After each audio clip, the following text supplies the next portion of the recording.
Abonnez-vous sur Diamant Noir TV, la chaîne de la liberté d'expression et d'opinion. Abonnez-vous massivement. Diamant Noir TV, c'est votre chaîne.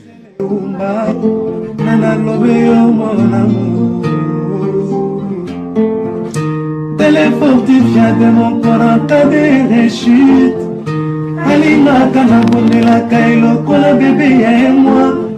Ekila monena pesa kinga ngumia suaye teo. Parce que nzoto na ye pete pete lokola na malemba. Kolina na ya diama Gisele Umba. Kolina na la chaîne de la liberté d'expression et d'opinion. Abonnez-vous massivement. Diamant Noir TV, c'est votre chaîne. Balande Diamant Noir TV mbote la bino mokili mobimba wana wapi bozolanda biso na kati ya antenne na bino oyo tosolola kama makambo etali mboka na biso mama Congo. Tozana invité na biso oyo toyebi malamu sur Diamant Noir TV, Major BM Tito Mbanda oyo tokosola lelo maye ezo préoccupé biso ba Congolais. Bandeko, la situation demeure critique na kati ya mboka na biso la RDC.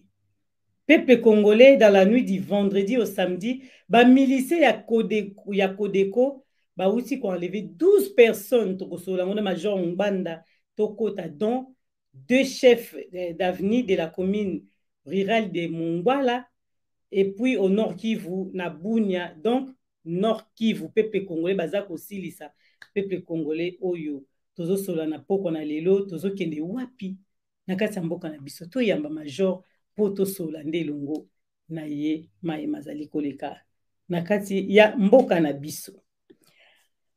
Bonjour Major Mbanda, pe boni santé na yo to bandaka tango nyonso wana santé ezali ndenge nini pe makambo nyonso tu ezali boni. Mbote na yo Maman Giselle, mbote na balandi banson ya Diamant Noir TV, nzambe akila likolo na se na biloko biso apambola bino. Ye nzambe apesi biso makasi bokolongo ya nzoto pe azoko kamba biso na ngolu na ye. Merci mingi pona opportunité opesi ngai pona koka kopesa contribution na ngai ndenge nasala tango nyonso po ete mboka na biso ekende liboso. En tout cas, toza pe na mboka besoin mboka na biso ekende liboso. Major Mbanda lelo o tokoloba nini okoki koloba sur la situation ya este ya mboka na biso parce que ba miliciens de la Codeco ba aussi ko enlevé 12 personnes dans la nuit du vendredi au samedi. Malobe paina. Merci mingi pona motuna moyo Maman Giselle. Situation ezoleka na este ya mboka na biso toyebi banani baza sima na yango tobungi te ekolera bakobenga tel groupe kombo boye me toyebi banguna ya mboka na biso este wana ezali beaucoup plus ezonyokama na bato bazali nzinga na biso ezali 3 pays oyo bazali nzinga na biso wana Uganda, Burundi, Rwanda.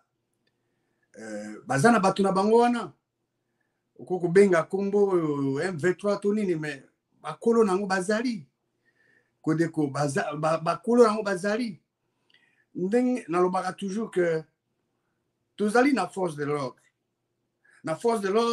mission nango okende kosilisa bitumba mais chaque jour balobaka mama Kodeko ADF M23 mais ce qui biloko wana to ba groupe wana bazo continuer coopérer bazali bazo zamanduki wa bazo zamanduki pa bato balingi ke Congo eza na situation ndenge ezali bato oyo balingi ke biso to zane wana bango bazo ya polele te na elongi na bango bazo tia bien que dernièrement babandi kotanga bango bango so azondima mais bazo ko utiliser moi bato comme ozo kawana po ete bakoka toujours ko nyoka la biso. Alors ezali na biso bana mboka nde to bongama to s'organiser.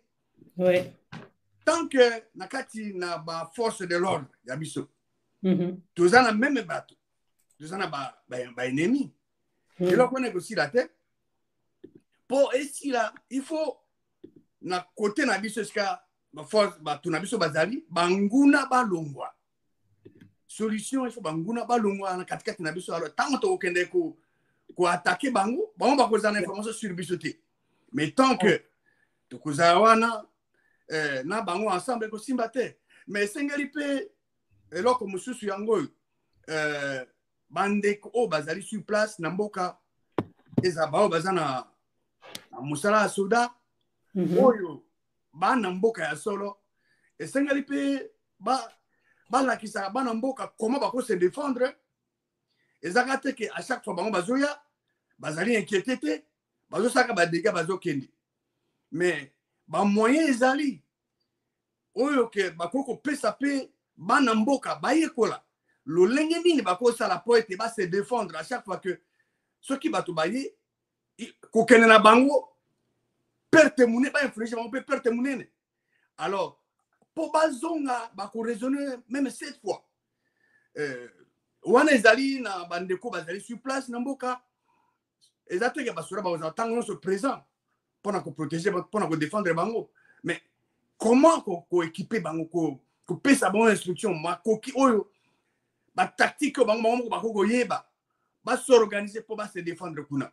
Dès lors que les gens ba groupe surtout wana maman Gisèle ezali bango yon surtout bazali utiliser na ba ennemi na biso o balingi ke tous à genoux pour pas continuer toujours ko pied mboka na biso. Pied mboka na biso. Ah vraiment major Mbanda. Yango to linga parce que yo bimisela ra biso ya kati bandeko bazo kota na kati ya Diamant Noir TV ba j'aime ebele tant to ba na bino toujours o bozolanda biso ba j'aime na bino nde et protéger ka émission wana to yambi major Tito Mbanda aza ko expliquer biso parce que yazali major breveté d'état major ayebi makambo o malamu yango tango tozomona ba situation zoleka na RDC esengeli to sola na ye kasi zosenga ba j'aime na ebele pour ya expliquer côté spirituel et puis côté ya makambo etali mboka lo bango pena malamu côté politique azali côté nyo saza calé partout na makambo etali mboka na biso yango tozotuna yo mituna. Major, malgré ezali l'embargo, beaucoup de Congolais balobi RDC lelo et somba ezali ba armes n'importe où. Et du coup, tu komona biso nyonso tout olandi quelques autorités congolaises na Russie bazotala ezali ba armes. Biso to retourne pas inayo. Est-ce que acheter les armes en Russie ne nous créera pas des problèmes avec les Occidentaux? Biso to une question, surtout les Américains. Merci mingi pona mutuna moyo mama Gisèle ezali mutuna ya mutuya. Nga na kosala nga analyse ya boy. Toza bandeko bazana est. Baseng tozoluka par tous les moyens qui met si la kuna. Na mbala eleka na lobana na show na yo que tango bato bano pesa raison que embargo ezali moi tout ce moment que ezali tena lobaka na yo que soki ba particulier bato basus bazoso manduki mais un pays à cause d'un moyen aussi manduki te ba moyen à cause manduki ezali ebele et puis ce que ozoso manduki ba betaka ngo tanga te bango moko ba biki bazana relation privilégiée na États-Unis d'Amérique sikoyo eza lokola mwasi oyo azo sala Lolendo parce que alinga zo mobali mususu kuna na Monica azo kipete mais o wana pe akosirika soka asiriki ekoza ya malamu te ngai na koloba boye parce que nga lingine te ke bato bazana est bazala beaucoup plus exposé façon ba sali ba pompe koloba yango bango moko il faut ba se préparer d'abord il faut bango moko bazo sala yango ba se préparer nazo mona nazo sana analyse mi bali wana à supposer que batindi parce que moto batindi ya kuna na Russie oui il aza rwandais OK ayi bana yende ababala kurutu ya mwasi ya mokonzi azalaki na RCD ayebana azaka na armée na biso bato banso baservi na armée na force aérienne bayebi ye bon ye akei basali publicité wana ezali mpona kosepelisa président ou tout koexpose ye ekozala mpe ke na molili bazobabi ke moto azotika bino bozomona yango te bazoyesa baaméricain sikoyo preuve akolakisa ke no botala mpenza ye atizotika bino ale yango oyo atini ministre na défense kuna na Russie tala ye wana tolobaki na bino ye azolinga atika bino tala ye wana c'est une autre façon ya koexpose ye publiquement abi bon sikoyo boloyi boni badécide bosoccupe na ye c'est une analyse wana zosala que bato bazosala ngai naza na confiance ete na motu wana ministre ya défense soki asali yango bapompe publicité makasi tala président tili biso na tokei boye ezali mpona bien ya biso mpe ezali na avantage na bango baluka ke balongola oyo aza wana mpo batia moto mosusu ya bango moko balingi et de deux de l'autre côté tozolanda soki botiki ya Amérique boyebi bien ke bango bazalaki bien na Amérique bango nde bati bango na bokonzi ezala Kagame ezala Museveni ezala bango nyonso ti wana baaméricain nde batie bango bon sikoyo bozala complot boyebi bango bokei kote mosusu bon soki sikoyo baye sur le terrain banaye bakozala beaucoup plus exposé ezali bato ya est bandeko na biso bazali kuna soki balingi basala likambo yango bayokana mais ezali façon bazosala wana il y a quelque chose qui se cache derrière soit ye bazo exposé président il y a république par ricochet changement ya moko ya munene kosala radical kosala moko bakongole baza na contrôle te baso bato bazokonza Congo badécide ke base débarrasser parce que atiki bango ake côté mosusu mawe kozala te alors mais soki bazosala yango ke baintimide to babenda bango baya po banégocier ezali super erreur munene bayebi bato wana te bayebi bango nde barezonaka te bango soki et surtout soki otouche ennemi ya bango négociation ezali te et puis oye polelo olakisaki yo ozali gang mpo ye wana na minute aza ennemi na bango ennemi ya baoccidentaux nyonso tu soki likambo ezosalama euti na motema na ye moko alors je suppose qu'il a pris des dispositions pour se protéger ye moko si ce n'est pas le cas bon ekozala sango ya malamu te parce que façon basali ngai naza beaucoup plus penché ya côté que comme si ba dribbler balingi ba exposer ndenge basali ba publicité yo soki so manduki bakende babela tanga yo so manduki po bulisa munguna na yo betango obima libanda zo na so ba obo na sala bo isala makate nyo so rezala na molili pour nini nazoki motone mususu te ya confiance atindi kabe Rwanda wana batindi na ngwa ebite a servi na armée zaïroise aki na force aérienne ebite ministre wana de défense à Rwanda na ebite alors il faut bango baza préparer mokonzi ya mboka il faut bango ne basala analyse wana ezali pona ye to eza ba exposer ye pour bao bazo konza Congo bazwa décision finale atiki biso tout ce qui peine. Alors mais ça yoso wana eza pona avantage na biso te dans le sens que ceux qui se débarrasser par la force. À moins que il y ait mon quoi à vivre à disposition. Parce qu'on a des défis. À lancer un défi. Pour y aller à ça, on a une relation privilégiée.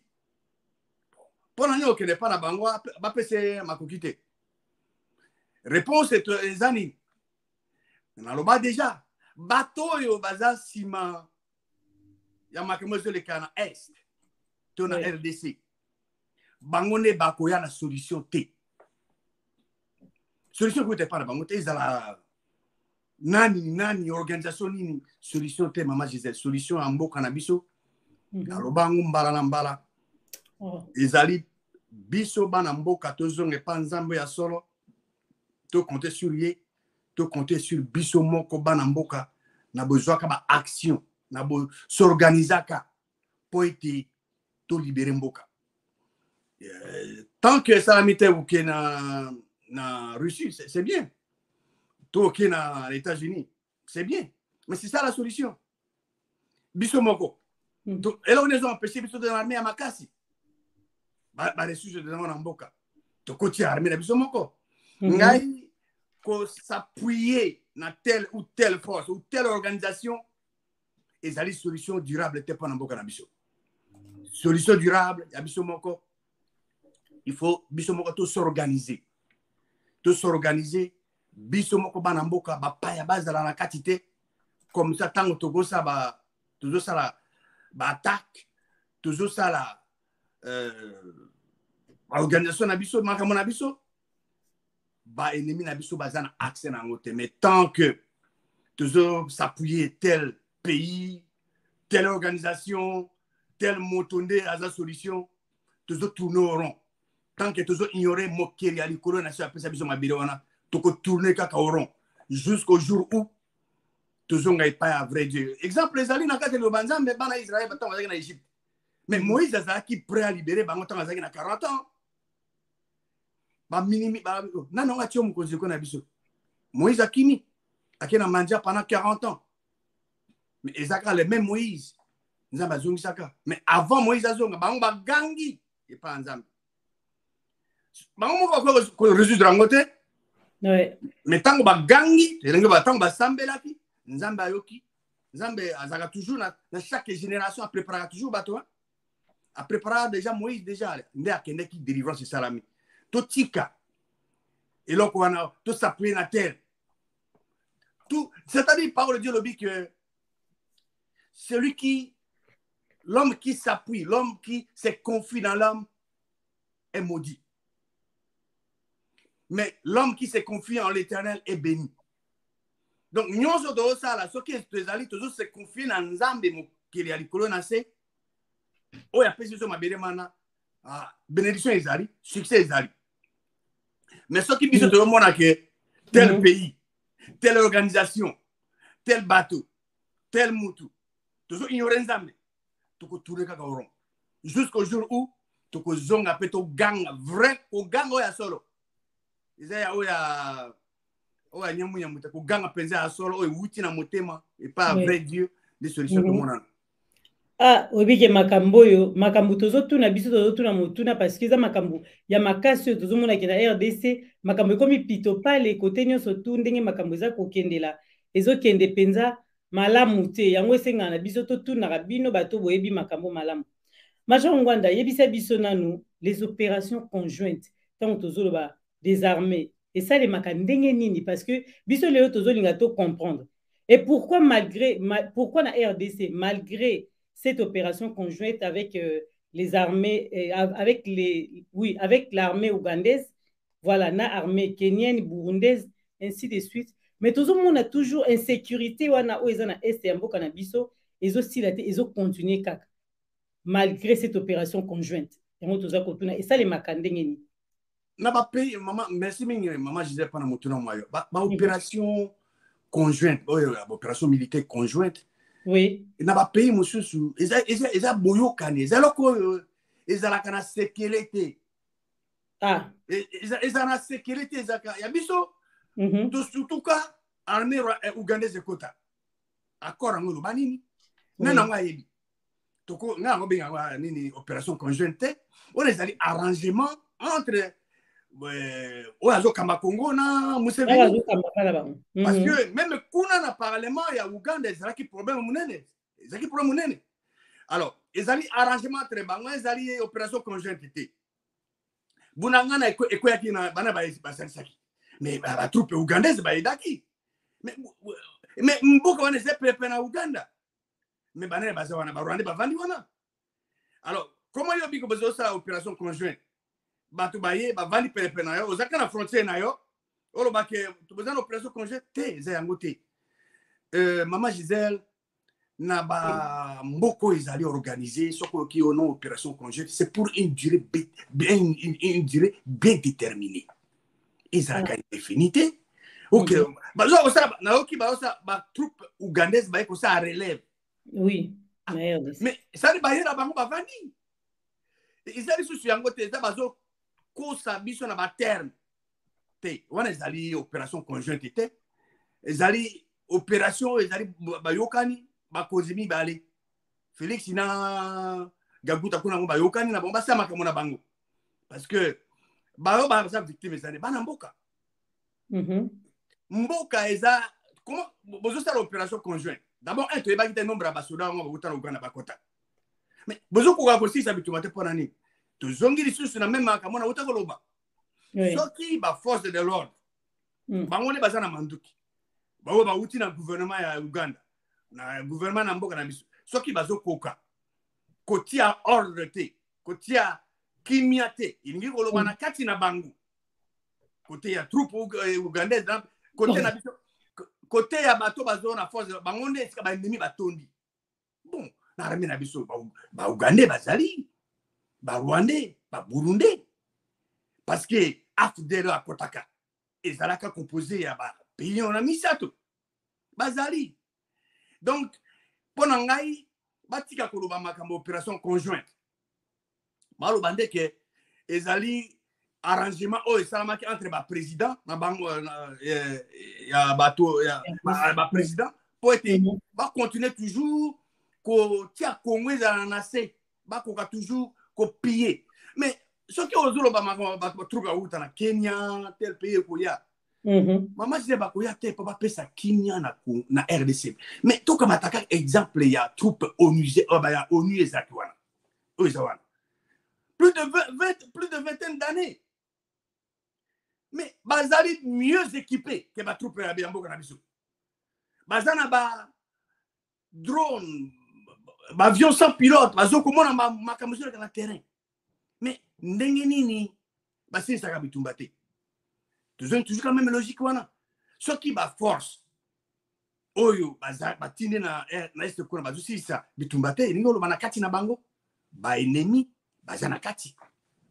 Donc, opération conjointe, à terme, ils ont un arrangement entre le président pour bâtir Congo, va continuer toujours et permettre Bango de continuer à piller ma belle nabiso, à piller ma ressource nabiso. Merci mon major. Nazo mona ba Congolais balandia Diamanoir TV tant bazali ko commander ngoza ko ba ko expliquer penza, oza ko expliquer biso malamu tozo comprendre. Tokotu na yo likambo oyo, on approche vers les élections 2023. Les avis des Congolais sont partagés, les lots, surtout de la diaspora. Et comme les avis des Congolais de la diaspora sont partagés. Kasi misusu balobi nini? Fayulu, d'azali futur candidat.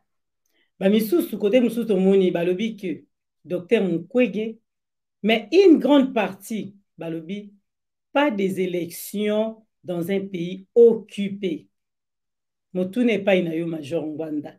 Nini oyo lelo okoki kuluba na likambo yango. Merci mingi mama je pas na motu na moyo. Na habité soko ba ndeko na biso ya RDC. Bazana mémoire courte.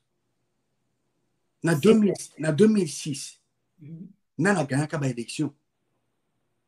Ezaka Jean-Pierre Bemba te. Est-ce qu'il a comme président? Na 2011. Nana longaka. Mais Izalaki Kondo Etienne Alongaki.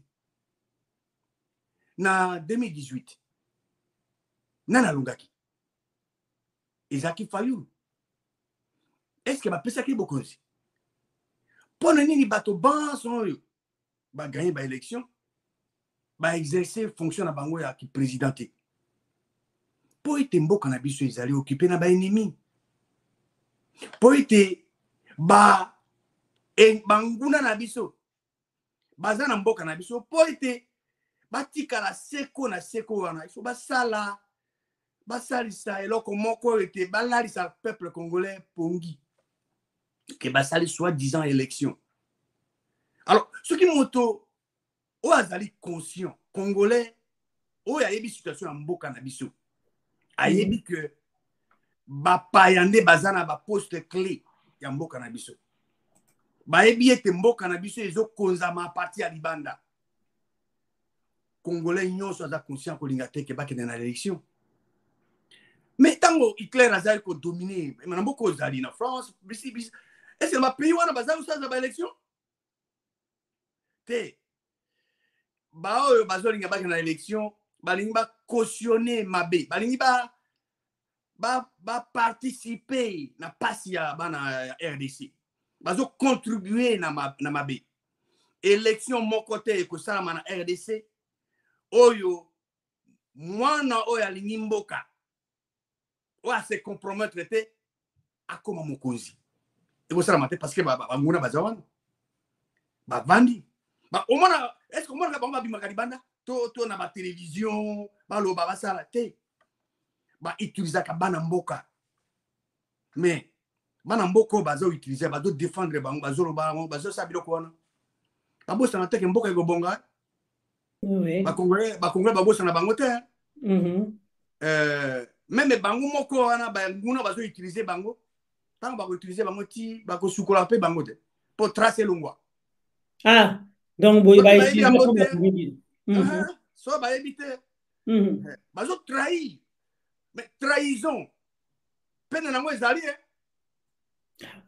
moto azo ko trahir mboka. Azo teka mboka pona libumbu na ye. Au lieu qu'il atia intérêt ya peuple congolais. Non, alors tu intérêt ne moko a trahir. Ba ko futa ngo toujours. Le futa ngo zaka toujours. Alors, ngala kanisi lelo bana mboka batia motema te. Tous années tout conjuguer ba effort to mpombo ke za libérer. Mais tala ba mboka tala ne ba to souffrir. Tala ba ndeko bazana est ba souffrir. Tala bazo kufa. Et koto ba wela élection kaka. Élection kaka koto bazo wela nani candidat. Tozo mona. Parce que bato bazo mona ngana na lobaka toujours que RDC zali lokola nzoto ya moto. Soki biso bana mboka to komi na point wana to comprendre que RDC ezali lokola nzoto ya moto. Ezala ba biteni ebele eteni ya nzoto même atali sapio ya muke. Soko ozwi tonga muke ozo senti pasi ya nzoto mobimba. Nzoto ouais. Ndenge nini este ya Congo. Ezali ko bana Congo bazana est bazo souffrir. Bato basusu bazo wela élection. Est-ce que bazana souci à bande de kuna? Est-ce que bazo kanisa mai mazo le kakuna?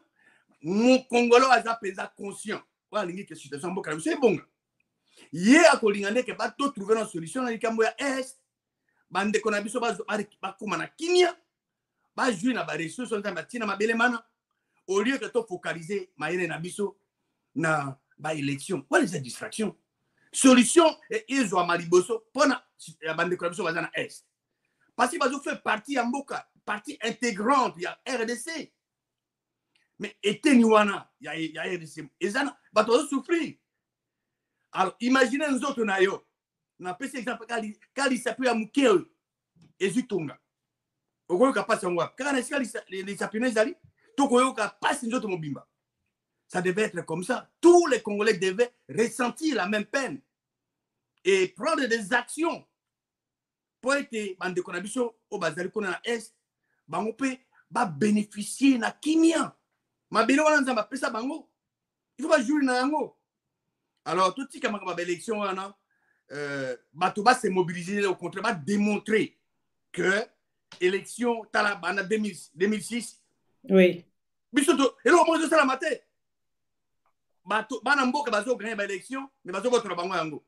Mais à chaque fois bazo tout au makofi yo ko lingera tout au makofi la même place te moto aza maele kaka mbala liboso tout tire le kofi na lisu ya ko lingera non il faut tous à ningo wana peuple congolais tout tika bloka ba élection wana tout luka tout trouver ba solution pour na est il y a mon plus important que ma élection bazo balingi ba engager biso ba tromper sur vigilance na biso pour ba entraîner biso dans la continuité ba maintenir pas wana na mboka ngana zali contre yango. Vraiment mon major alobi ezali contre l'élection pour ça elo te na mboka ba kongo nyonso na matoi na bango balanja Diamant Noir TV na matoi na bino nyonso te komi bo partager vidéo bo benga bandeko baya ebele bayoka o ezali message mo eza très important surtout pour na biso ba congolais. Donc ozo senga na yo otiaka j'aime na émission pour émission ezala partager penda bandeko nyonso to ba mona yango peuple congolais ozolanda biso de partout. Mon major tozongeli yo parce que lelo tozosola makambo yo eza ko préoccuper biso ba congolais de tolobaki. La fois passée oyebisaki biso boye que oyebisaki biso sur la prière concernant Jésus-Christ et son père. Olobaki yango boye yango lelo bato batuni balobi boye esengeli kokumisa Dieu le créateur ou bien son fils Jésus-Christ. Merci maman Joseph pour mutuna mona. Vous savez bien kundoli mbala likaki to monaki de komoka tunaki abi mais akumaki abi abi Jésus a vrai Dieu. Et na tunaki e mutuna na tuna abi bon Jésus-Christ abana osambela nani na moni na laksa bandaki sa ndenge Jésus-Christ a passé toute la nuit azo sambela nzambe avant pona ba apôtre na ye. Oui. Avant bakanga ye akwe na se mbala misato azo sambela zaki na kurusa gangi azo sambela na mutuna moyo avant na ya na yango na kolinga to tanga eloko homme de Dieu moko na kati le banza le roi David babenga l'homme selon le cœur de Dieu. Oui. À comment concernant louange. Et pendant balandi à Diamant Noir TV, bakoko tanga psaume 148. Batanga psaume 148 mobimba. Na kozwaka quelques versets pendant ko tanga. Mais na psaume wana ezali eko énumérer biloko biso bikela munyoso nzamba sala. Que bikela mwana nyonso ekumisa nzambe. David a obité que bikela munyoso wana ekumisa Jésus-Christ te ekumisa nzambe. Atangi biloko nzambe akeli. Mais na kokene na verset 10 pona na tanga. Ne alobi banyama banyoka bandeke. Verset 11 lobi ba roi nyonso ya mokili awa ba peuple nyonso ya mokili ba prince ba juge nyonso tu ya mabele ya mokili ba bilenge mibali bilenge basi ba mikolo bana na verset 13 lobi baso bana bato baso wana biloko biso bina ba kumisa nzambe alobi teke ba kumisa Jésus-Christ. Pote, comment na moko se moko yango eza élevé. Likolo a nyonso. Donc David ya lobi que ba être nyonso bikelamu biso ba kumisa nzambi. Louange ezali et pas nzambe akela likolo na se. Donc ezali ye nzambe mokela likolo na se nazo mériter louange. Ya bikelamu biso amokili. Selon le banzambe ezali nzambe nde esengela za louange mwana na eti ba chrétien mingi na yebi ba chrétien ebele ba teya bango que ba kumisa Jésus mais nambala national nambala leki na lobaka na yo que na lobaka na balandi ya Diamant Noir TV que dans toute la Bible ko bana Genèse ti Apocalypse ezali atana verset mon côté. On nzamba zore sabato que bas adresser prière na bango pas à Jésus-Christ ezalité. Mais na sila déjà nation na yo na la kisi balandi ya Diamant Noir TV bana RDC Jésus-Christ azote abaye kolibaye que ba kene na losambo na bango pas tata na biso notre père qui est aux cieux. Yemoko dali inclus notre père azana 4. Donc Nzambe, le créateur, yazali source ya bénédiction, source ya mapamboli. Ye kaka se ye moko nde azana droit ya louange. To action de grâce. Et banda kala et bandi lelote uta e bandela. Yenza menda zaki toujours que za louange. Awa na kopesa banda kisa. Quand il y a quelques exemples dans la parole de Dieu, tout à la louange les a adressé na nani. Est-ce que la louange les a adressé na nzambe akela likolo na sabilo ko biso to na mwana wa Yesu Kristo. Tokomona awa eloko nini ange ya mokonzi alobaka na ba berger. Toke na évangile ya Luc chapitre 2, Luc chapitre 2 na verset 11, autant verset 11, verset 13 p 14. Ange azoyebisa ba berger boui. Abi lelo na mboka ya David. Mon bikisi abotami comme on a Christ abotami. Verset 13 le dit que et soudain il se joignit à l'ange. Ange a pris ce message, ba ange mosusu ebele. Ba sangani na ye. Ba bike ba kumisa kanzambi. Je reprends le verset 13, il dit et soudain il se joignit à l'ange une multitude de l'armée céleste. Louant qui? Louant Dieu en disant gloire à Dieu. Kembo na nzambi kunana likolo et kumia na mabele kati ya bato oyo nzambi asali. Voilà. Verset 13 na 14 ya Luc 2, et j'ai dit que ba ange o ba joindre et belo ba rejoindre ange a petit message ba rejoindre ange du Seigneur et le but que bazali ko bazo kumisa Christ te. Il ne louait pas Christ, il louait Dieu. Donc ba lobi ke mwana nzamba uti ko botama mokonzi mobikisi abotami mais ba loué nde nzambe et bango ba kumisi Jésus-Christ te. Dans verset 14 et lobi ke gloire à qui? Habite que gloire à Jésus. Non, c'est pas ce qui est écrit. Mais gloire à Dieu dans le lieu très haut. Bah ange. Alors, question dans un angle. Ce qui dit le banzan bezo et bisabiso.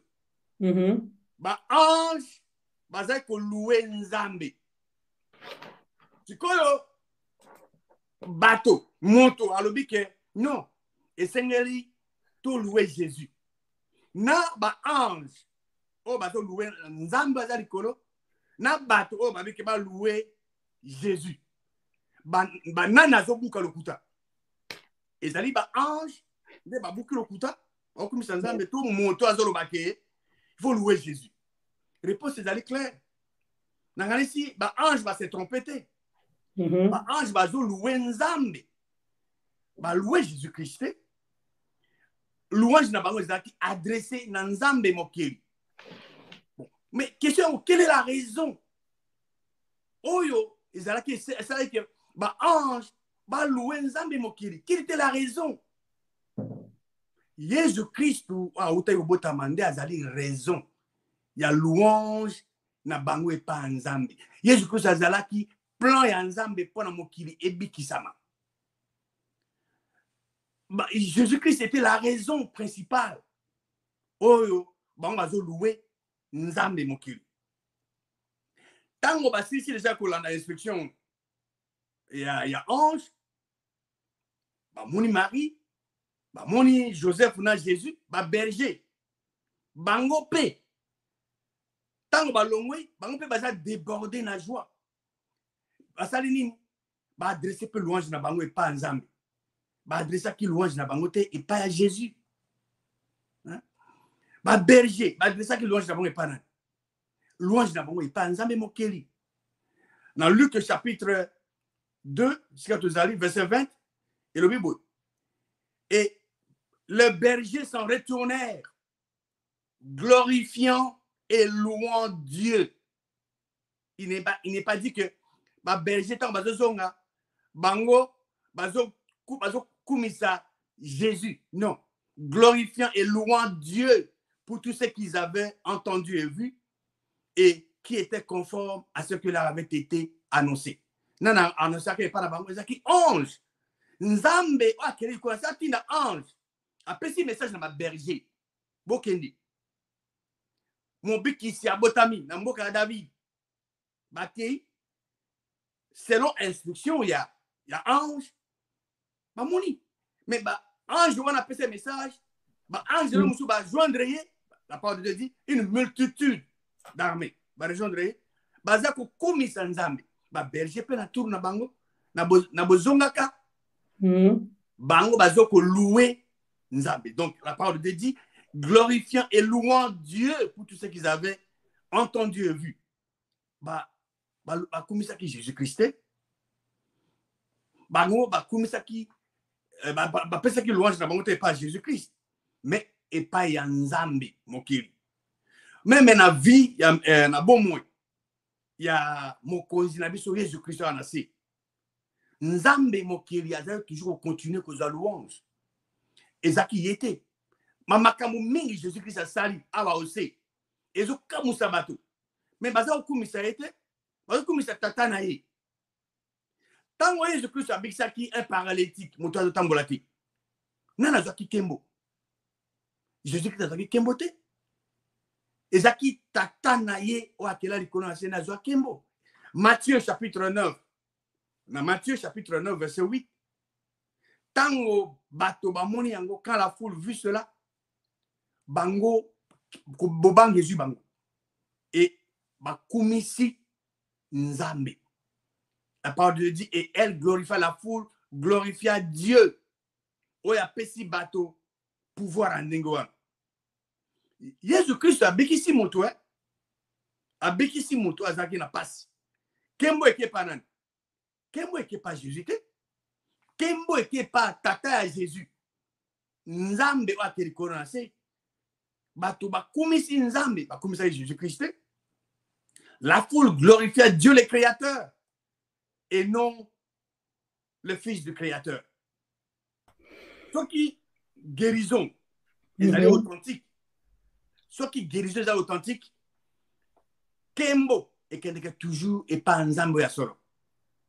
Ce qu'on moni guérison ça mi moto azui kembo pe moto muso azui kembo et ça on est pas Nzambe Nzambe guérison authentique moto administrango à reconnaître que guérison wana to le kamusiri na outi pas Nzambe mokiri mais ça que yé asali alors et on il faut bato bali lo Nzambe pour les loyo bato mususu bazo se fait passer comme si bangonde bazo sala yango bazo na puissance na bango na force na bangonde bazo sala yango bazo ignorer que ce qui guérison ton miracle est authentique, c'est Dieu le créateur qui doit recevoir des louanges et non l'individu.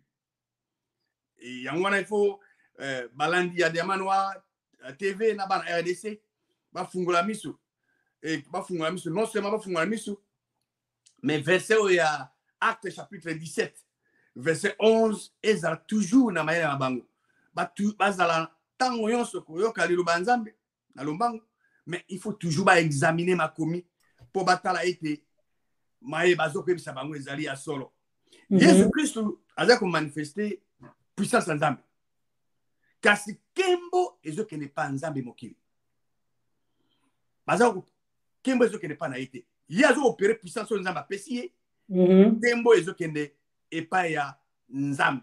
Jésus-Christ a qui a mokili pas fait connaître Nzambe na bato. Tango apôtre Pierre na Jean ba bikisa ki moto abotama ki boiteux. Nani azoki kembo? Ezalaki Nzambe mokili to ezaki Jésus. To ke na beaucoup Acte chapitre 3 tout le temps à verset 6 à 9. Alors Pierre a na moto parce que mutumona asengaki aosenga Pierre sengi bango mbongo. Petro a na e nazali na mbongo te, nazali na oro te, na woro te, kasi o nga zanango. na kopesa yo na kombo ya Yesu Kristu ya Nazareth telema pe tambola. Verset 7. Na bozwake na loboko na ya mobali wana ezaki action inspirée na Nzambi kasi mbaye a telemisi au même instant makolo maye et makambo tout est comme normal a zongi normal et le banzambe na verset 8 lobi que d'un saut il fut debout à telemi et puis abandi ko tambola a kotina bango na kati ya temple azo tambola azo sauter louant qui louant Jésus non verset 7 verset 8 lobi louant Dieu mais moto a vu guérison azo tambola te abotama andingo wana a vu guérison à telemi abandi ko tambola azo sauter mais à louer Jean Pierre n'a chanté à louer Jésus-Christ à louer nan à louer Nzambe wa kele ko na se azala qui conscient que ezali Nzambe na guéririer na verset 8 lobi que le Nzambe lobi que entra avec eux dans le temple marchant sautant et louant Dieu et non Pierre et Jean et non Jésus-Christ marchant sautant et louant Dieu le créateur. Et Seigneur Batouba va garder mon intelligence. Batouba mouni est né à l'otambola. Il n'y a pas qui a zaki wana tambola gâté. Mais ba mouni est qui a bandi tambola. Donc louange, Maman Gisèle, bana balanja diamano TV, bana RDC, louange, il faut adresser uniquement na Nzambe mokeli. Tout comme prière, na biso, il faut toujours adresser uniquement na Nzambe na kombo ya Jésus-Christ.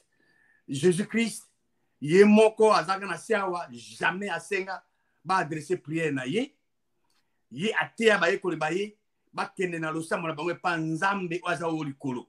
Jamais atea que ba sambelira et il n'y a aucun verset dans la parole de Dieu qui recommande que batoba adresser prière et pas à Jésus. Louange et pas Nzambe mokeli kasi pas à Jésus te. Maloba pas na Maman Gisèle.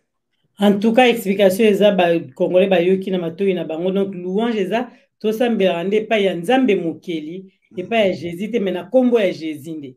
C'est ça. Congolais à comprendre yango penza malamu to moni lelo to kenan to zonga pe lisusu na RDC parce que makamono tozo ba intérêt nango ezali mama Congo. Tozo luka changement surtout ba congolais ba ndeko balanja diamano activer singi na bino boko te belé po makambo bazolo ba awa oyo major azopesa biso eza vraiment motuya peuple congolais oboko tata na sima émission tango tozo oboko tata na sima direct voilà tango tozo lo baboui major Ngbanda toti komona kokabwana oyo koti bokabone koti makasi surtout entre congolais donc kokabwana ya kokamwa nde tozo mona mais biso tokotuna ka epa na yo lelo nini yango oyo esengeli penza to sala pour éviter le tribalisme na kati ya mboka na biso ezali mama Congo. Merci Maman Gisèle pour la mutuna mona.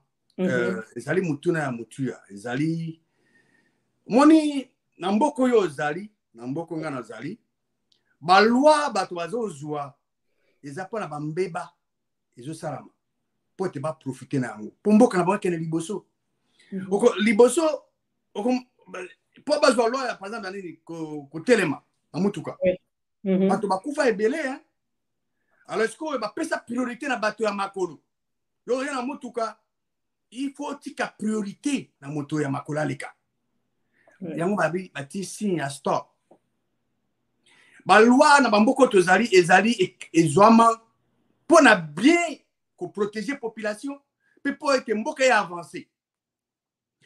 Mboka na biso esengeli pe bana mboka tokoma na point wana. Ezaka likambo to critiquer kaka te mais il faut to pesa ba solution. Tribalisme ezali moko ya eloko ya munene oyo kozongisa mboka na biso sima.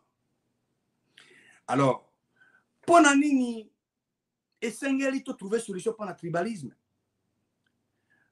Pour éviter tribalisme Maman Gisèle esengeli to zonga et pas ya oyo akela biso oyo akela likolo na sabelo ko biso mokeli ya bato.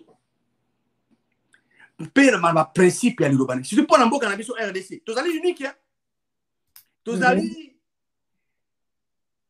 entouré na ba 9 voisins tozali na 450 tribus toza na ndenge na biso il faut tozwa pe ba mesure ba loi oyo ekolingisa que Congo est toujours kokende liboso ole que tozonga sima yango pona nazosala proposition mutu nyonso azali libre ya kosala proposition nga nazosala proposition basée sur ba principe immuable ya liloba nzambe tozonga epai ya nzambe pe ba principe ya parole na ye pour éviter tribalisme pour nzambe il ne fait pas exception de personne mais des conditions.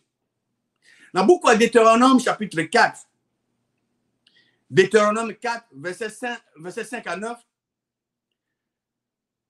Moïse a dit na teibino ba loi pe ordonnance. Luka nzambe tata na biso apesa ki mitindo. Pona nini? Po ete botiango na pratique na misala. Na mboko yo boko kende kozwa yango. Verset 6. Boko bomba yango pe boko salela yango yango ne kozala bwanya pe mayele na miso ya bato o bako yoka na ba mibe komina pe bako loba o ekolo ya munene oyo ezali peuple oyo ezali na bwanya pe za na mayele. Verset 7 eza ekolo nini ya munene o azali na banzambe o bazali pene ya Yahweh o tata nzambe na biso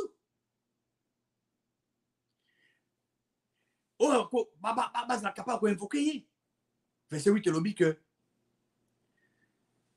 quelle est la grande nation qui est des lois et des ordonnances justes.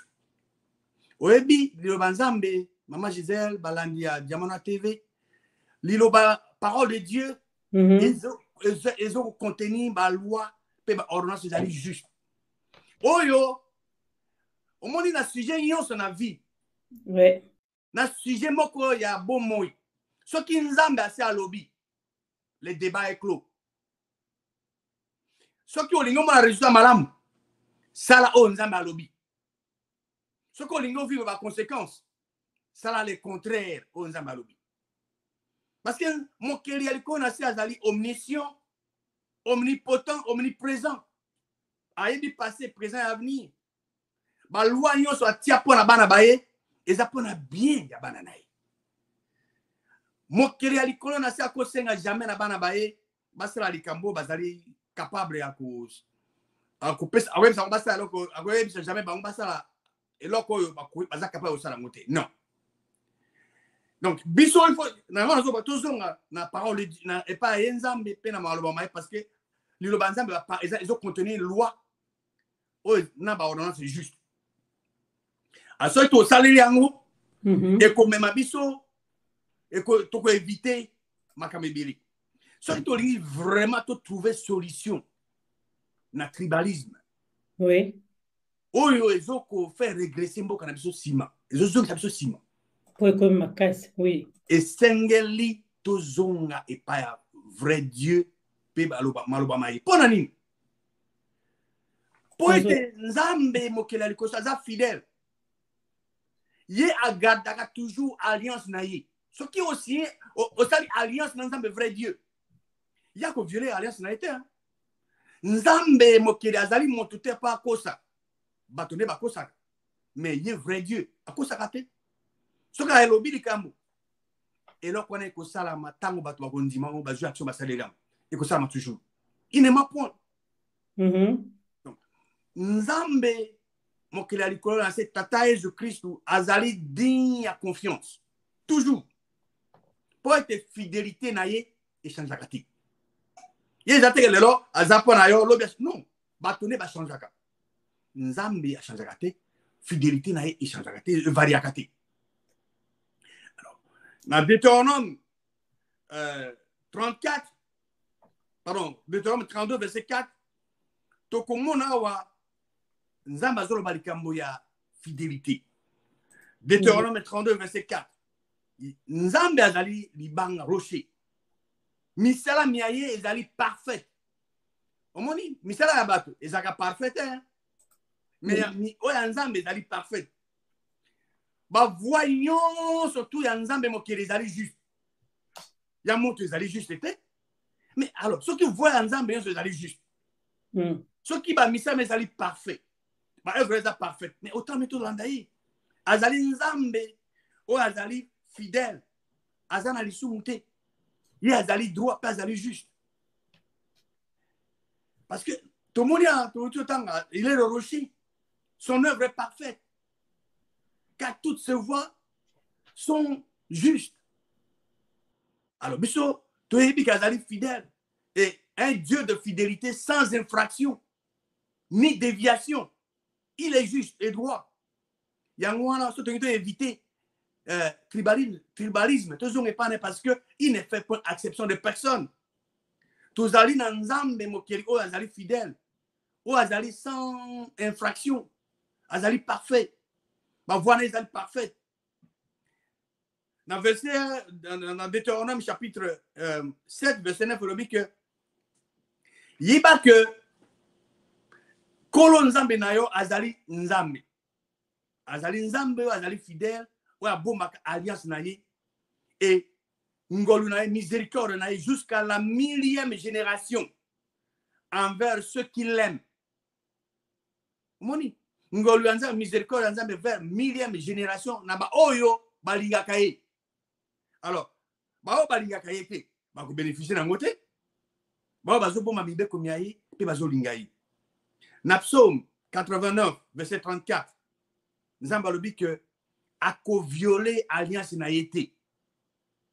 Pe alobi ako changer te o ebimi na monoko moyen. Voilà, nzambe tout ça on te peut faire confiance. Il y a ko violer alliance. Tout ça alliance na ye. Mama je nengo zawana. Ce qui ont alliance na nzambe, yo na nzambe mokeli alikolo c'est pour ça alliance mokili mobimba ba ko kabino na yete. Ça c'est biso c'est tout ça la biso peuple comment tout ça alliance ende na nzambe mokeli. Na bato te bato bako changer bato bako violer alliance na bango mais nzambe mokeli jamais a violé alliance na ye et de deux o ebimi na monoko moyen ako changer mo juté ako sala yango toujours to peut se confiance pas na ye na Psaume 119 verset 90 il dit que de génération en génération fidélité à nzambe causa toujours. De génération en génération. Alors, autant que tu n'es pas naïf. Pour l'année, c'est notre zone et pas ensemble, mon kiri. Peine à principe à parole naïf. Pour éviter tribalisme. Parce que nzambe, mon kiri, il ne fait point exception de personne. Azan la préférence. Azan la préférence. Pour éviter tribalisme, Seigneur, il faut s'inspirer. Na nenge na maenzamba sala. Ndakisa. Ezali nzambe nda former nzoto ya mutu. Nzoto ya mutu wana ezali biteni ebele. Mais biteni wana ezo fonctionner ensemble. Na kati ya biteni ya nzoto, na yonde ko mwasi nde ko mbelo zona nanga sikoyo. Ozana nzoto non physique. Est-ce que mon aka tribalisme na ba biteni na nzoto non? Non. Chaque membre ezali occupé ya ko jouer rôle na ye. Ensemble, ils ont fonctionné. Ils ont respiré. Ils ont vaqué dans l'occupation quotidienne. Ce qui t'a évité le tribalisme dans la RDC et Sengeli t'a fonctionné. Tout ça, les autres qui ont fonctionné le corps en physique, yamoto, corps humain. Parce que chaque membre, d'accord, membre congolais, moko na moko, congolaise, moko na moko, a joué rôle. Et pas nani. Parce que zali nzambe mokeli. Ne atia yo na RDC. Atia yo esiko sengo zala. Et sengo le rôle na yo. Pour être nzoto wana to benga RDC fonctionner. Et il n'y a pas de tribalisme. D'accord wana. Nzambe akabula kabatute. Nzambe ye a respecter ma condition. Dans Deutéronome 10 verset 17 le Bible. Pour Yahweh nzambe na yo azali nzambe oya banzambe yo surtout Dieu de Dieu Seigneur de Seigneur azali nzambe amunene, Dieu grand, fort et terrible, qui ne fait point exception de personne et qui ne reçoit point de présent. Yo ko corrompre nzambe mokili te. Yepe akabula bato. Ozala mokonzio, ozala mutu ya se, ozwaka te, ozwaka. Alinga tout le monde. Non, yo soko sali o ya lingi. Oui. Yo ko muta confiance na. Soko yo zo sala o ya lingi te. Bon, yepe azana yote. Donc Dieu ne fait point exception de personne, mais des conditions. Donc il y a beaucoup de actes. Tu comprends l'exemple de M. Zakuna, apôtre Pierre Alobaki Yango. Oui. Acte chapitre 10, verset 34 et 35. Awa, Corneille, Azalaki Nae, mon pagan, mon konzi Abasuda. Il y a qui respectent les Nzambe. Mais Nzambe a dit, ange pas nae. Abengi sa Petro ya pas nae, bise makambo sengeli. Yaye bapo yena de bota babika. Petro komi kuna. Petro avant kende azaki ba disciple mususu. Ba yuda mususu. Bon, yaye bike yako sa ako kende pa ba pagano temaki, azu ba baki. Mais tant afungoli monoko na ya oka makamazoro ba verset 34, ya Acte chapitre 10. Alors Petro afungoli monoko alobi na bosolo en vérité. Na yebiete Nzambe akabolaka batute. Dieu ne fait pas exception de personne. Verset 35. Kasina ekolo nyonso. Oyazo bangaye. Oyazo respecté. Oyazo lingaye. Oyazo tosaye. Pe azo pratiquer justice. Azali malamu liboso na ye. Dieu ne fait pas exception de personne. Ou bien des nations. Non. N'importe quelle nation dans mon kili. Pierre Aouti Olobango. Mutu oyazo respecté Nzambe. Azo lingaye. Alors, 1 Corinthiens chapitre 1, verset 10. Paul a par révélation, a exhorté bino bandeko, na kombo ya mokonzi, na biso Jésus-Christ, to tenir tous un même langage. Tous à la division, na kati na biso te.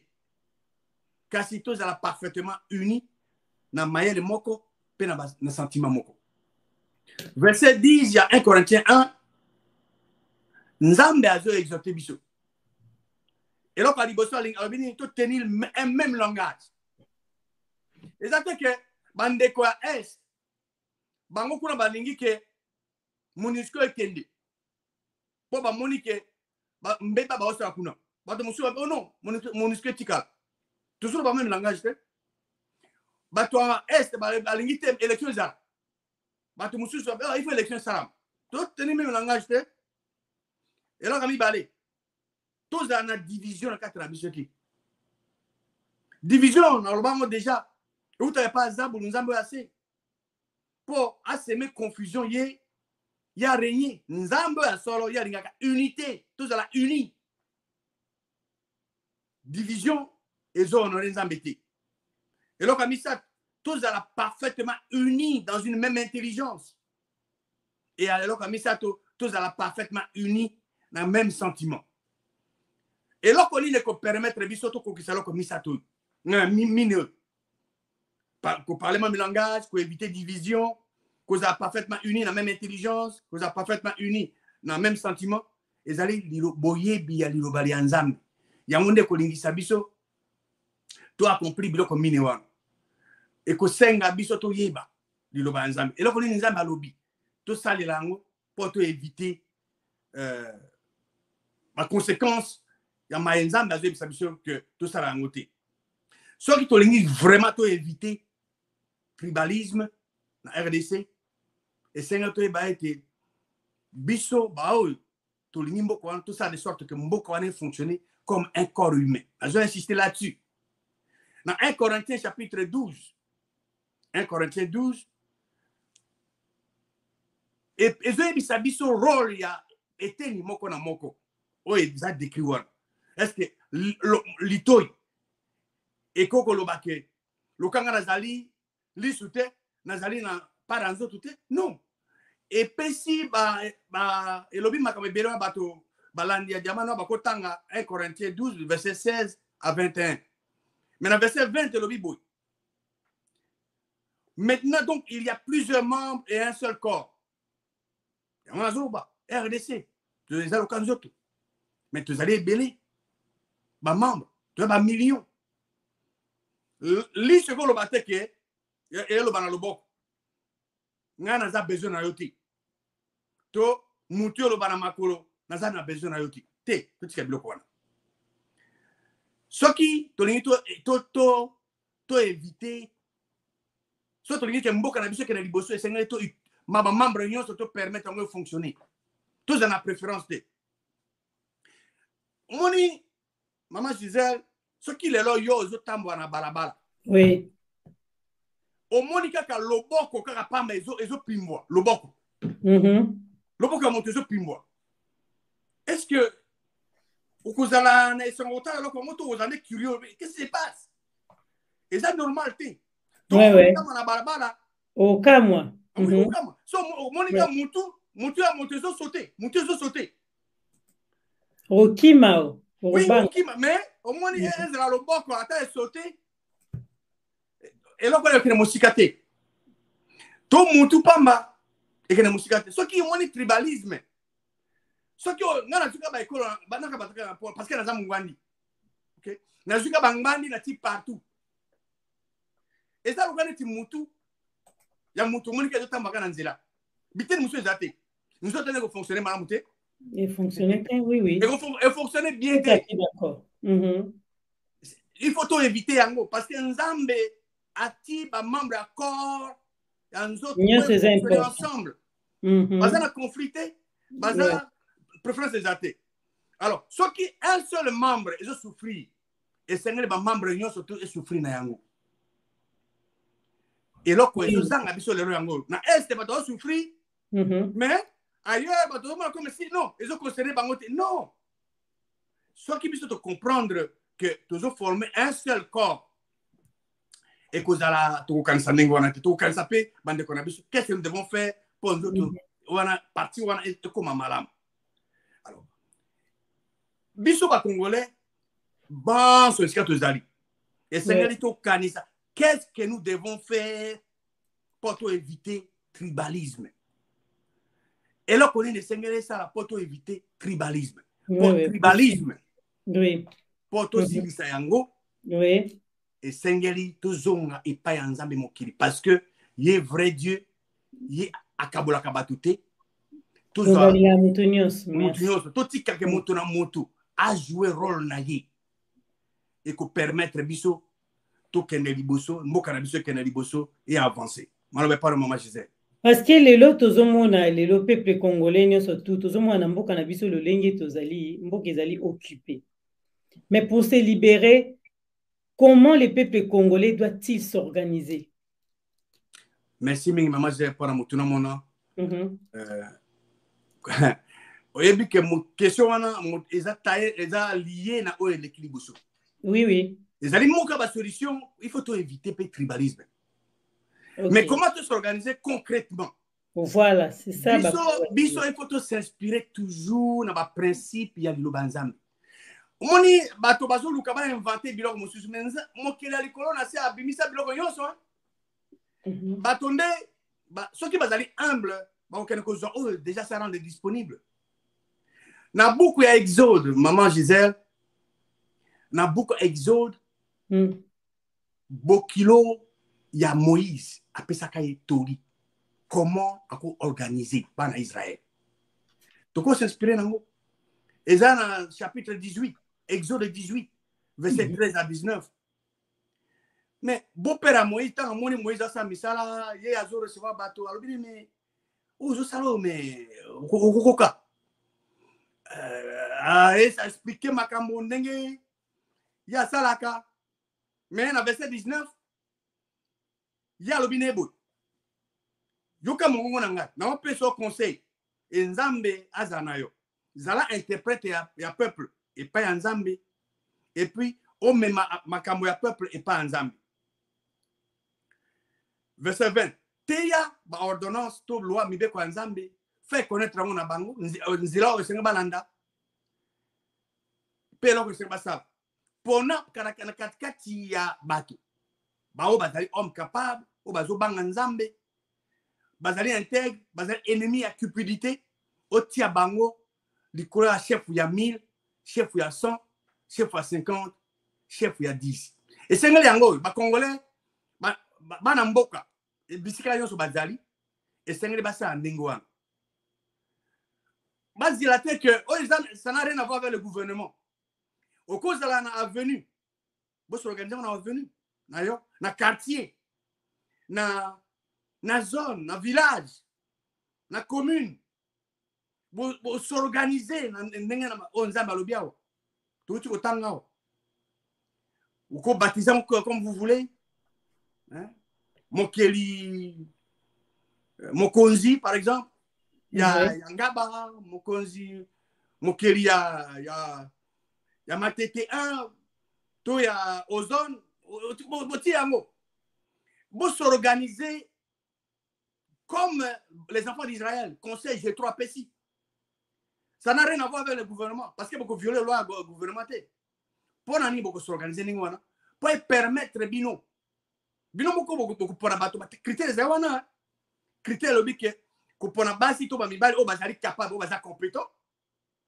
ba o bazo banga nzambe ya solo qui aime et adore le vrai Dieu basi to mibali o bazali intègre pe bazana cupidité te alors bangonde siko bino ne bossa de sorte que et dans un quartier na avenue ça venez ça moulaye bo division ata 2 ou 3 bo s'organiser bozana ba WhatsApp na bino groupe ezali to Facebook bino ba Congolais bazali banda bozana ba ndeko na bino mboka bozana na ba Facebook to na WhatsApp pour que likambo ezali bo communiquer alors yangonde et ko permettre ba to ba fonctionner alors Moïse ayoki conseil ya Bob Jetro pe asal exactement ndenge Jetro abisaki azaki humble alors biteke oh Jetro yo nzambe na pona kyote ko bisaba na yo zana yo bisanga non azaki humble ayoki biso pe toko s'organiser la même chose toko s'organiser la même chose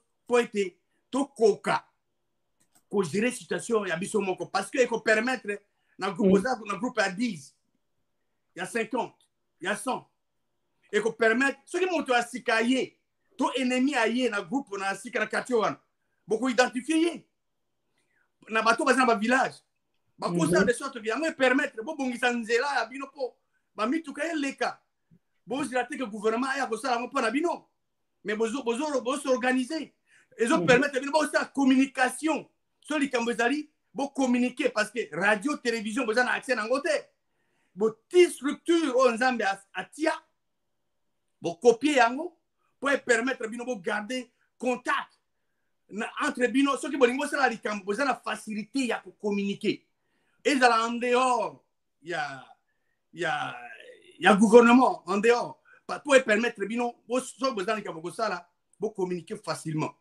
et je crois que critère moko ya suka oyo et komami na Genèse Genèse 41 verset 37 à 40 bakotanga ba diamana bakotanga tango Joseph babensaki aya ko interpréter ndoto et paya Pharaon alobi wana atuni mutuna na verset 38 est-ce que tokomona motu oyo azala na elimu ya nzambe na kati na ye pe alobi lisusu na verset 39 motu oyo abi oyo azali azana mayele pe azana bonya ba critère yango wana ya bakozi ya mboka na biso oya lobby mais oyo nazolo ba pona bato o na kati ya quartier na kati sur avenue sur na kati ya village na mboka partout bazali ba s'organiser bango moko pona bato bana po ba ça la structure wana ba fonctionner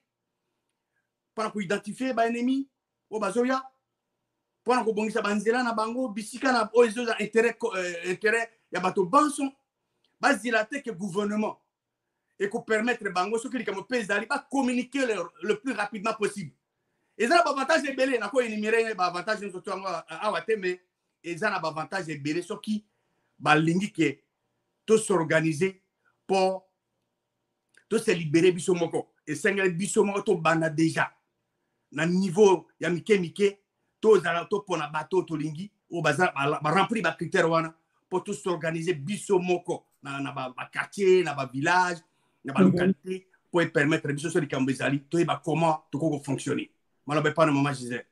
Vraiment, oui, il y a des explications, elles claires, peuple congolais, surtout à Zolanda Biso, de partout, il y a tribalisme, tout ça, ko boya poto moni, ndeko a uti ko mela biso, ndeko a uti ko make amoni, bandeko baza toujours ko boma lelo sous 12 personnes ba kufi na po na kaka likambo ya tribalisme mboka ikoti mwa mobulu penza makasi surtout na côté kuna ndenge bandeko baza ko kufa ko boma na po na likambo oyo eza pasi peuple congolais makambo ya mboka na biso alobi bateke na bayaka donc eza penda ko chauffer lisusu makasi nyonso wana ezaka likambo oyo tozoba likambo ya tribalisme ndezoboma mboka na biso Congo la RDC moto alingi yo te eloko olobi tolandi nga nalandi na bokebi na fanda ekimia mpona koyoka olobi ke nzoto ekotambola moto apambe ekotambola te liboko apambe ekotambola te likolo apambe ekotambola te donc parti nyonso tu ya nzoto ezali important soki esika ezali bato bazaka bato moko bazosala mosala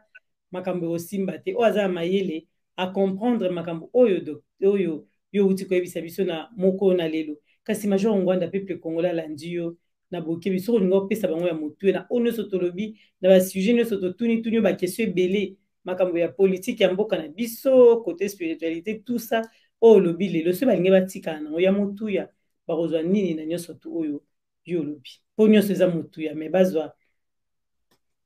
Ok, merci mingi mama Gisèle mpona motu na mwayo na kokundula tozonga epa na biso epa ya nzambe mokili na ba principe ya liloba na ye mpo tokonza mboka na biso totia tosapouye te na tel ou tel pays ou telle organisation toéviter tribalisme mboka na biso totia accent sur compétence sur intégrité sur bateau balingi ko servir nzambe parce que soki tolobi ke tribalisme to magnifier yango to ko ignorer to ko négliger compétence ya bateau bako mema Congo liboso parce que tribalisme ko zongi sabiso sima mais nzambe mokele ko na se yes aza tribal te ye akabola ka bateau te ye azali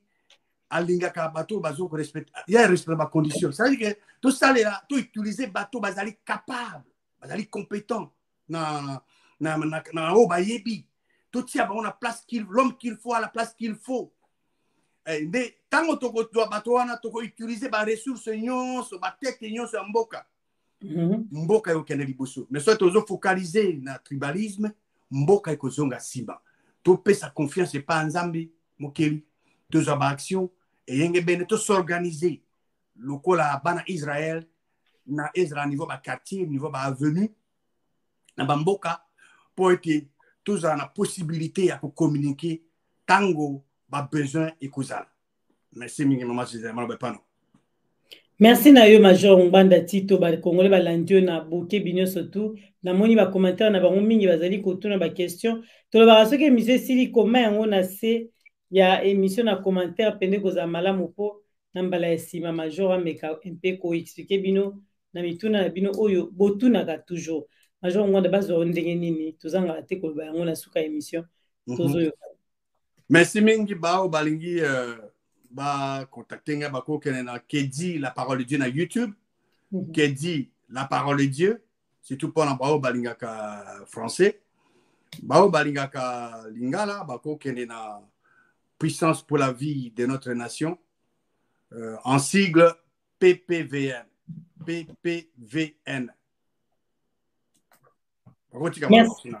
Merci major, merci na yo pena bandeko ya bunia balobi baza kolanda biso rien ne change peuple congolais bandeko yango tozolo batango tozolo ba major ngwanda za ko expliquer ezaka pona changement na kati ya mboka tolingi mboka échanger mais bandeko boza pena na kimia tobike mboka ana iko changer toujours ndeko na biso pesa bandeko nyonso toza na bango longo ya bunia mbote mingi na part na biso ya Diamant Noir TV et puis na part ya major Bem Ngwanda Tito oyo tozalaki na pokwa na lelo tokutani na bino na mbala ya nsima na kati ya émission. À très bientôt. Bye. Pour yo ça mbote te. Ok, bye bye. Abonnez-vous sur Diamant Noir TV, la chaîne de la liberté d'expression et d'opinion. Abonnez-vous massivement. Diamant Noir TV, c'est votre chaîne.